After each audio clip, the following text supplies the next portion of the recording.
Hello everyone, welcome to my channel. Before I share an audio from a local Kingdom Hall, his talk is about the world and it's a blizzard to Jehovah Witnesses. Why is that? How dangerous is a blizzard to Jehovah Witnesses? And when a Jehovah Witness can't find a friend, does he look for friends outside the congregation?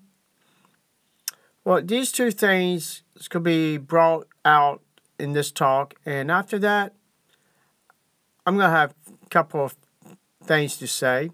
So let's get into it. Enjoy.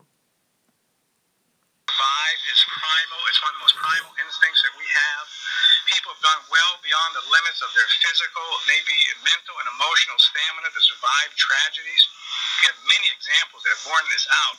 But one classic one that I think of when it comes to survival was an expedition in the Arctic area where these men went on an expedition and they were seasoned men and they got caught in a blizzard in this particular expedition. And I'm not sure if you're familiar with any survival tactics or techniques, but they did something that was very incomprehensible during this blizzard. These seasoned men continued to move instead of staying put. And sadly, because they did not follow the fundamentals for survival, all of them, less one man died out of this whole expedition. They all died, one lived. The one fellow that lived, it was very interesting when they examined him after they interviewed him because they thought he must have been a seasoned man, one of the best that they had. But you know what they found out? He was just tagging along for the ride. But he just got kind of in on the expedition and he didn't know what he was doing. In fact, if anyone should have died, it should have been that man. But he's the only one that lived. And do you want to know why? I'll tell you later.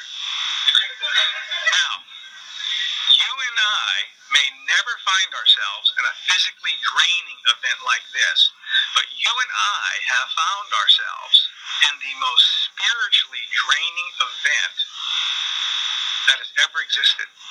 It is called the end of this system of things. Friends, it is like a blizzard, so to speak.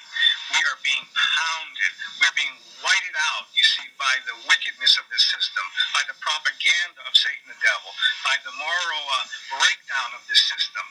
And if not careful, we could easily fall victim. You know, in that tragedy, when people die in a blizzard, do you know why they die? They die from hypothermia. It's a very interesting thing about hypothermia, if you've ever studied this. But when people start having signs of hypothermia, does anybody know what they like to do when they get signs of hypothermia? Anybody know? So it's just nice and loud. They want to go to sleep. I'm so tired, I think I'd like to sleep. You know what that is? It's a death rattle. And sadly, spiritually speaking, within this system, some of our dear friends are starting to fall asleep spiritually. They're showing signs of spiritual hypothermia. See, we want to be careful. We want to survive until the end of this system. Now, you might say, well, why is that the theme? Because the Great Tribulation is not a test. The Great Tribulation, friends, is an execution. We make it alive to that point. We can be guaranteed survival into God's new world if we've been faithful to Jehovah God. That's why the question is, will you survive until that point? Will we make it through this system to that particular point so we will survive? Are our survival techniques intact? Now, in a blizzard, for instance, the fundamental, we told you they broke a fundamental to begin with. Do you know what fundamental they broke? They kept marching. You see, if you're caught in a blizzard, the fundamentals of survival are to stay put. It is to dig yourself in, make yourself a little igloo, do something, but don't go anywhere. Why, in the Midwest, sometimes they will find a farmer that got caught in his barn in a whiteout in a blizzard. They will find him 10 feet from his house, dead, frozen to death. And he thought he could get to his house, even though he couldn't see it. He said, I know where that house is. I can walk to it. I can get it. Do you know why they don't make it? Anybody have a clue why they don't make it? It's not just because they can't see the goal. You know, you might be thinking, they can't see the goal. What do you think? Okay, they do lose direction. That's right. Please. It's nice and loud. Could be. Actually, it's much simpler than that. One leg is shorter than the other. Now you might sit here and go, well, that seems funny. Absolutely, that's why they can't walk in a straight line. They will walk off either to the right or to the left, thinking they're walking straight. They will walk in circles until they basically die of exhaustion. Now, friends, do you get the analogy here when it comes to our survival techniques as far as the end of this system? We need to stay put. We can't be wanderers now in this blizzard. And, seeing this as our last visit, there are a few things I would like to share with you folks about what I have observed over the last 6 years as to why people in the truth start wandering, why they become fugitives almost in this blizzard, this morass of this system. And, when we violate fundamentals, spiritually speaking, we'll become wanderers. Now, you know what some of those fundamentals are, don't you? You stop studying, right, going to meetings, and we could go over and over that again. Those are spiritual fundamentals. But there are also other fundamentals that I have personally observed that I've watched people violate over the years, and they have become wanderers. In fact, the Family Life book, the old Family Life book on page 15, said this: as a fundamental for you and I, just to be human beings, to live effectively in this system, you know what it said it was? We need someone to be close to. We need to be able to confide in people. We need to reveal ourselves to people without fear of being hurt. We need to be able to talk with people without having the door of tender compassion shut down on us. Do you understand that this is a basic need of living that you and I have? And once that fundamental is not met, do you know what you become? A wanderer. Now, do you understand what this means? You need friends. I need friends. And if you don't find them with us, you will wander somewhere until you do. That's as simple as that. And I have watched good people in the truth start wandering because those basic needs were not met. When I've had people tell me, and this scares me, when I was in the world, I had better friends than when I had anybody in the truth. You know what I'm about ready to say? Arrivederci. Goodbye. They're on their way out. They don't know it yet, but they are starting to march to their own death because they're looking elsewhere for their needs to be satisfied. Now, can I just ask you a question right now? And I don't want you to answer this. Okay. Jehovah Witnesses, you call us wanderers because we don't go to the meetings. We don't associate with you. We don't go out and field service with you. Have you ever wondered why? Why this circuit overseer is calling us wanderers? It's because we woke up and realized it's not the truth. It never was the truth. So basically, we got out of it. And you think that we became spiritual weak. No.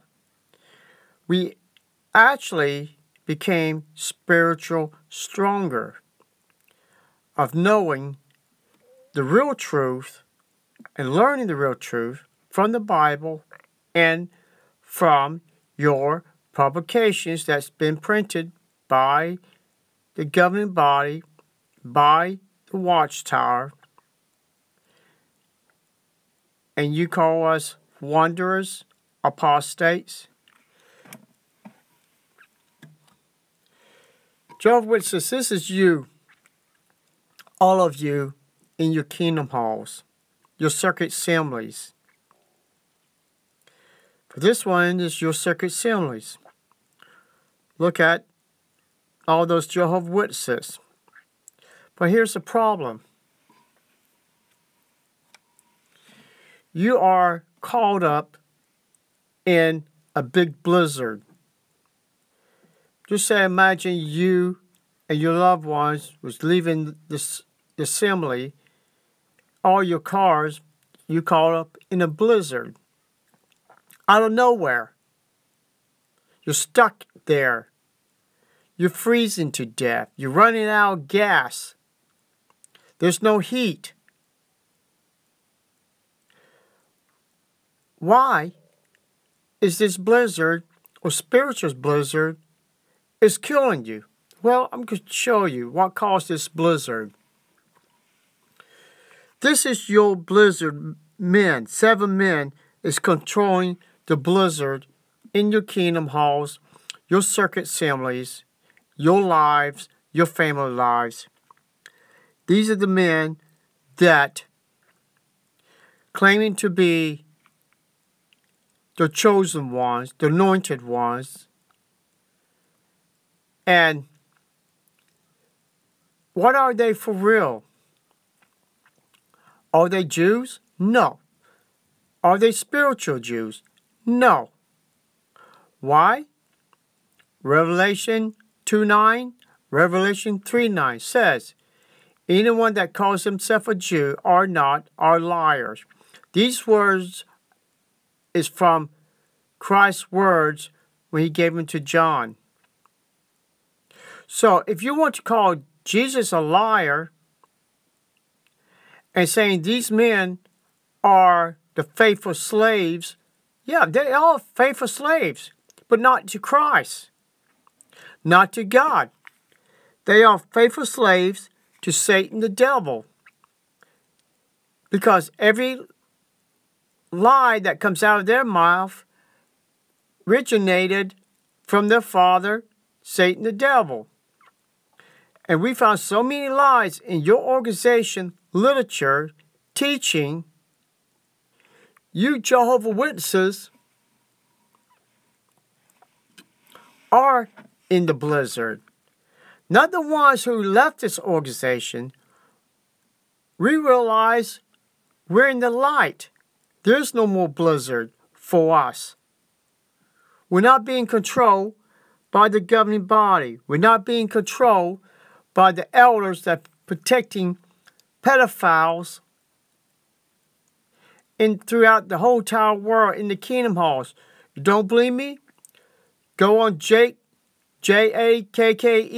Control, YouTube. It has a bunch of elders there lying on the stage admitting that they're not supposed to turn in any records to the police when they have a pedophile problem. One elder is molesting 3 to 4 children, or one for 3-4 years. So tell me, how can you be in the light of God's word when there's so much wickedness, blizzard, in your organization that y'all can't even see the light of day? So yes, you are dying in a spiritual blizzard because you failed to wake up and failed to use the computer to see the truth of your deceived by these men. So if you don't want to be alone, or you can be among all your witnesses, it will not make it the truth. You will die by yourself, or by 50 to 100 to 1,000 or millions. You will die. And those men is going to lead you to a spiritual death till Christ comes, will recognize you as a false religion, just like the others, and you will die. He said, get out of her, my people, if you do not want to share her faith. The faith of these men that's going to die will be the same faith you're going to be, Jehovah's Witnesses. Choice is yours. Clock's ticking. You're running out of time. Thank you.